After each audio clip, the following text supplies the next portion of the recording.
Hello बच्चों, कैसे हैं आप लोग। तो मेटल और नॉन मेटल में लास्ट टॉपिक कोरोजन की बात करेंगे, जिसमें हम साथ में रस्टिंग और अलॉय फॉर्मेशन को भी डिस्कस करने वाले हैं।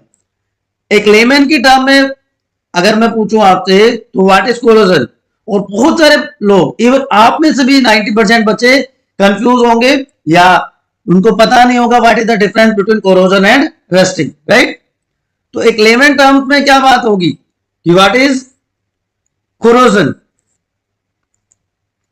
तो कोई भी प्योर मेटल है हमारा, उस प्योर मेटल का जब कॉन्टैक्ट होता है किसके साथ, एटमॉस्फेयर के एयर, मॉइस्चर या किसी केमिकल के साथ, जब वो इंटरेक्शन में आ जाता है, कॉन्टैक्ट में आ जाता है, तो उससे उसकी ग्रेजुअल डिस्ट्रक्शन स्टार्ट हो जाती है, and that process is known as corrosion. तो केमिकली आप इसको कैसे लिखेंगे कि transformation of pure metal into undesirable substances when it reacts with water और एयर, मतलब मॉइस्चर या एयर के साथ, which causes damage and disintegration of metal from portion of metal expose.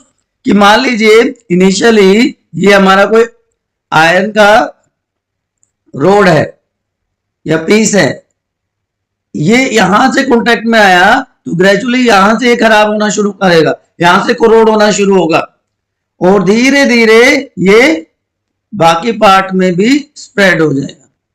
So initially the part expose and then it spread to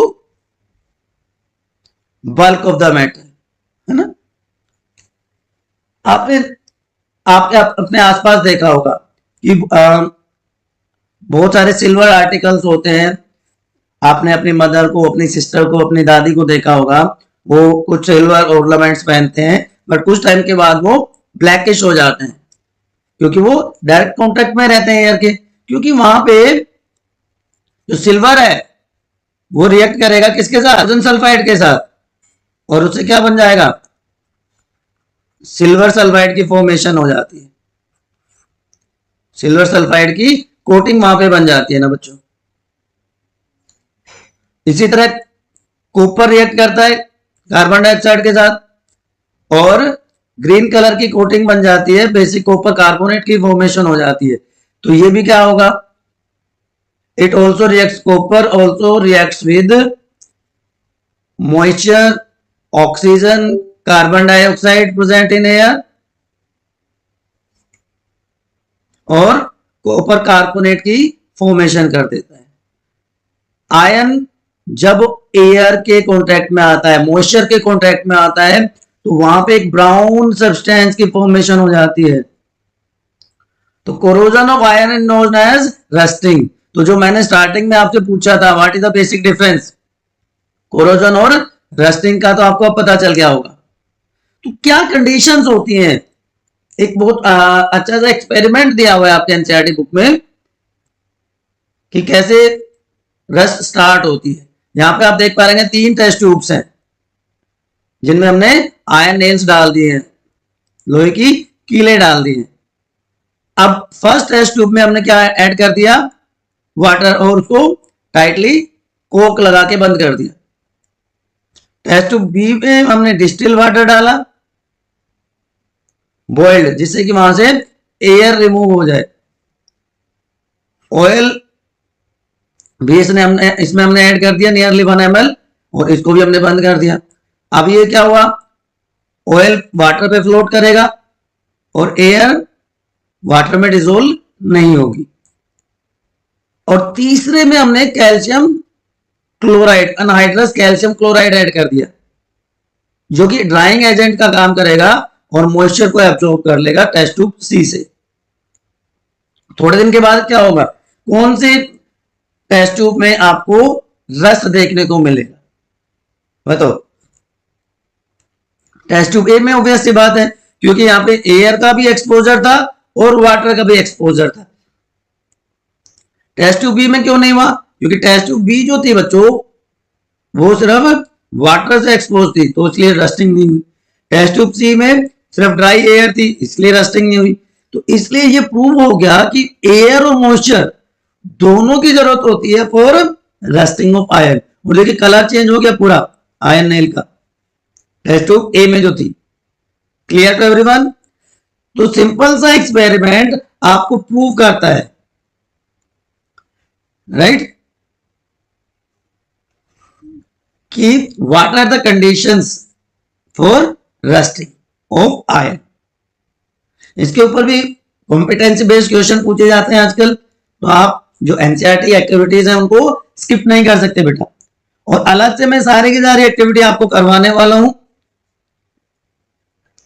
और जो experiment मैंने बताया था कि सिल्वर जो है हाइड्रोजन सल्फाइड के साथ एक्ट करता है, कॉपर जो है एटमॉस्फेयर की एयर, वाटर और कार्बन डाइऑक्साइड के साथ रिएक्ट करता है और उनके ऊपर कोटिंग बन जाती है। तो दो सिल्वर कॉइन आपको दिख रहे हैं लेफ्ट साइड में, this and this, freshly made है, जो ब्राइट है, शाइनी है। लेकिन ये राइट साइड वाले जो आए हैं सिल्वर कॉइन्स, जो थोड़े से पुराने हैं, वो कोरोड हो गए हैं by action of air and, इसलिए वो कैसे हो गया, ब्लैक हो गए। ठीक है। इसी तरह कॉपर कि जो डोम है बिल्डिंग के ऊपर वो ग्रीन कलर की हो गई है, क्योंकि कार्बन डाइऑक्साइड और मॉइस्चर इसके ऊपर एक्ट करते हैं, जिसे बेसिक कार्बोनेट सल्फेट की कोटिंग बन जाती है। यहां सिल्वर सल्फाइड और यहां पे कॉपर सल्फेट की कोटिंग बन जाती है। याद रहेगा आपको, बहुत इंपॉर्टेंट है ये जो कलर चेंजेस है। ठीक है बच्चों, चलिए। तो जो सबसे कॉमन मेथड जो हमने अभी तक देखे, जिसकी वजह से आयरन कोरोड करता है, कि ऑक्सीजन और वाटर के साथ वो रिएक्ट कर जाता है, जिससे रेड आयरन ऑक्साइड, जिसको हम कॉमनली रस्ट कहते हैं, उसकी फॉर्मेशन होगी। This is the overall reaction. Fe2O3 iron oxide की फॉर्मेशन होगी। सिमिलरली जब कॉपर वेसल को हम, कोई भी कॉपर का वेसल हो, उसको हम बहुत लंबे टाइम तक बाहर छोड़ देंगे तो उस पर ग्रीन कलर की कोटिंग बन जाती है, क्योंकि कॉपर कार्बोनेट की वहां पे कोटिंग होगी और क्या कॉपर हाइड्रोक्साइड के साथ में फॉर्मेशन होती है। तो ये जो मिक्सचर है वो ग्रीन कलर प्रोवाइड कर देता है। तो simple copper atmospheric air, carbon dioxide और वाटर के साथ रिएक्ट करके कॉपर हाइड्रोक्साइड और कॉपर कार्बोनेट की फॉर्मेशन कर देता है, तो ग्रीन कोटिंग बन जाती है। सिल्वर की जब कोटिंग होती है तो उसको टार्निशिंग कहा जाता है बच्चों। ठीक है। तो ये दोनों रिएक्शन मैं बार बार आपको बता रहा हूं कि सिल्वर जो है हाइड्रोजन सल्फाइड के साथ रिएक्ट करेगा ऑक्सीजन की प्रेजेंस में टू फॉर्म सिल्वर सल्फाइड। ठीक है। तो इसकी वजह से भी इसका कलर चेंज हो जाता है। अब क्या मेथड है जिसकी हेल्प से हम कोरोजन को रोक सकते हैं? तो सबसे पहला मेथड, हम पेंटिंग कर सकते हैं। अगर किसी मेटल के ऊपर हम पेंट की कोटिंग कर देंगे तो डायरेक्ट कांटेक्ट में नहीं आएगा मॉइस्चर के, ऑक्सीजन के। ठीक है ना। लेकिन इसकी प्रॉब्लम क्या है कि पेंट जो है वॉश्ड हो जाता है, हीट हो जाता है और उतर जाता है। फिर क्या कर सकते हैं जी, हम ग्रीसिंग कर सकते हैं, ऑयलिंग कर सकते हैं। जो स्पेशली आपने देखा होगा जब मशीन के पार्ट्स होते हैं, जो कि या तो किसके बने हो, आयरन के बने हो, स्टील के बने हो, उनकी ग्रीसिंग की जाती है, ऑयलिंग की जाती है, जिससे वो बच सके कोरोजन से। बट ये बहुत ज्यादा इफेक्टिव मेथड्स नहीं है, या हम कह सकते हैं कि परमानेंट सॉल्यूशंस नहीं है। तो उसके लिए क्या करेंगे हम, गैल्वेनाइजेशन। बहुत इफेक्टिव मेथड है गैल्वेनाइजेशन, कि पेंटिंग, ऑयलिंग, ग्रीसिंग, ये सारे मेथड टेम्पररी मेथड हैं। तो अब हम क्या करेंगे, गैल्वेनाइजेशन करेंगे। कि जिंक की कोटिंग कर देते हैं आयन या स्टील पे, ठीक है, क्योंकि जिंक ज्यादा रिएक्टिव है, जिंक इज मोर रिएक्टिव, किससे बताओ, zinc is more reactive than ion. So zinc की कोटिंग बनने से जो हमारा आयरन है वो फ्री रहेगा, अनटच्ड रहेगा, स्टील हमारा रस्टिंग से बच जाएगा। क्लियर?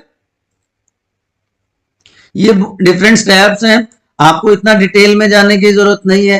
ये स्टेप्स हैं, रिंजिंग है, पिकिंग है, फिर रिंजिंग है, flux, drawing, zinc bath and cooling.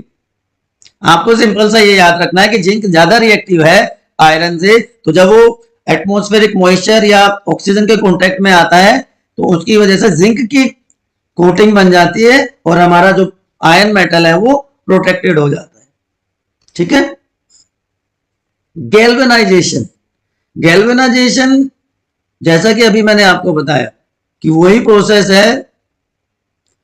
इसमें करते क्या है, बहुत सारे मेथड में से ये आपको याद रखना है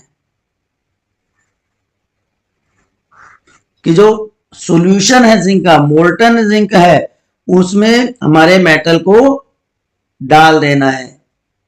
ठीक है?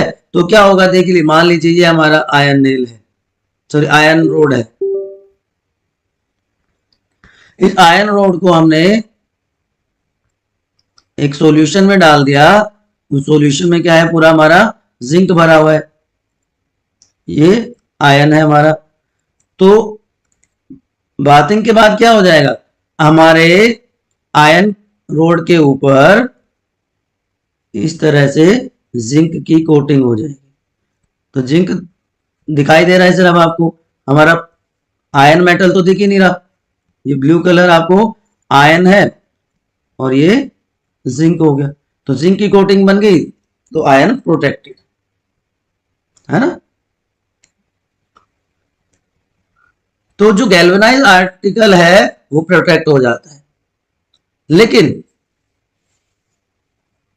आप सोचोगे कि सर इसकी अगर कोटिंग ब्रेक हो गई तो नहीं, अगर कोटिंग ब्रेक भी हो गई तो भी हमारा जो आयन या स्टील का जो आर्टिकल है वो बचा रहेगा। क्यों? क्योंकि जिंक जो है ना ऑक्सीडाइज हो जाएगा fastly, easily as compare to iron. तो जब वो लेयर टूटेगी तो जिंक कंटिन्यू कोरोड करता रहेगा, लेकिन आयन तक वो एटमॉस्फेरिक कांटेक्ट नहीं आएगा ऑक्सीजन या मॉइस्चर का, तो वो ना तो कोरोड होगा ना रस्ट होगा। क्लियर? अब एक और मेथड होता है allowing. Alloy is a homogeneous mixture. किसका होमोजेनस मिक्सचर है? होमोजेनस मिक्सचर है दो या दो से ज्यादा मेटल्स का। ठीक है बच्चों? तो मेटल को किसी नॉन मेटल के साथ मिक्स कर देते हैं, जिससे जो मेटल है उसकी प्रॉपर्टी चेंज हो जाती है। तो alloying is very good method to improve the properties of metal. यहां पे मेटल और नॉन मेटल को मिक्स करके नई प्रॉपर्टीज दी जाती है। तो ऐसा होमोजेनस मिक्सचर जहां पे एक मेटल दूसरे नॉन मेटल के साथ मिक्स किया जाए उसको हम कह देते हैं अलोय। तो जो प्राइमरी मेटल है उसको मेल्ट कर देंगे इस तरह से, देखिए अलोइंग में, और दूसरा एलिमेंट जो जिसकी डेफिनेट कुछ प्रोपोर्शन है वो इसमें ऐड कर दी जाएंगी। उन दोनों को ठंडा कर लेंगे रूम टेम्परेचर पे, तो जो नया सब्सटेंस बनेगा उसको हम क्या कहते हैं, अलोय। तो जहां पे डिजायर्ड प्रॉपर्टीज को ऑब्टेन करना हो उस केस में हम अलोइंग यूज करते हैं। हमें पता है आयरन सबसे ज्यादा यूज मेटल है, लेकिन इसको कभी भी प्योर फॉर्म में यूज नहीं किया जाता। क्यों? क्योंकि आयरन बहुत सॉफ्ट होता है, प्योर आयरन की बात है, और उसको इजीली स्ट्रेच कर सकते हैं गर्म करके, आपने देखा भी होगा। लेकिन इसमें अगर 0.05% भी कार्बन ऐड कर दें तो ये हार्ड हो जाता है, स्ट्रॉन्ग हो जाता है। तो आयन को जब हम निकल के साथ मिक्स करते हैं, क्रोमियम के साथ मिक्स करते हैं, तो हमें क्या मिलता है? स्टेनलेस स्टील, जो कि हार्ड है, रस्ट नहीं करेगा। तो आयन को जब किसी दूसरे सब्सटेंस के साथ, नॉन मेटल के साथ ऐड करेंगे, मिक्स करेंगे, तो उसकी प्रॉपर्टी चेंज होगी, है ना। तो अलॉय होमोजेनस मिक्सचर बन गया। तो इसको मेल्ट करके, इसको कूल करके और उसको नया सब्सटेंस ऑब्टेन किया जा सकता है। Is it clear? अब कुछ एग्जांपल्स बताता हूं। अमलगम एक बहुत कॉमन वर्ड है। तो मरकरी मेटल में कोई दूसरा नॉन मेटल मिला के और जब अलॉय बनाई जाए तो उसको क्या कहेंगे? हम अमलगम कहेंगे। ठीक है। अलग अलग तरह का होता है। आप जब डेंटिस्ट के पास जाते हो, सुना होगा आपने, मसाला भरते हैं दांत में, वो अमलगम है। ठीक है। लेकिन आपको यह भी ध्यान रखना है कि मरकरी जो है आयन, प्लेटिनम, टंगस्टन और टेंटलम के साथ अमलगम नहीं बनाता। आप में से कितनों को रीजन पता है? एक बार बता देना मुझे। ठीक है। Otherwise sodium amalgam, tin amalgam, aluminium, potassium, gold and so. इसी तरह देखिए कि जब ये एनसीईआरटी का बॉक्स आपको दिख रहा है, पहले इसको मैं अमलगम को खत्म कर देता हूं कि जो मेटल मरकरी है तो अलॉय को हम क्या कह देंगे? अमलगम। तो जो इलेक्ट्रिक कंडक्टिविटी है, मेल्टिंग पॉइंट है अलॉय का, वो कम हो जाता है प्योर मेटल से, क्योंकि हमने इंप्योरिटीज ऐड कर दी एक तरह से उसमें। ये एग्जांपल आगे भी डिस्कस करने वाले हैं। ठीक है।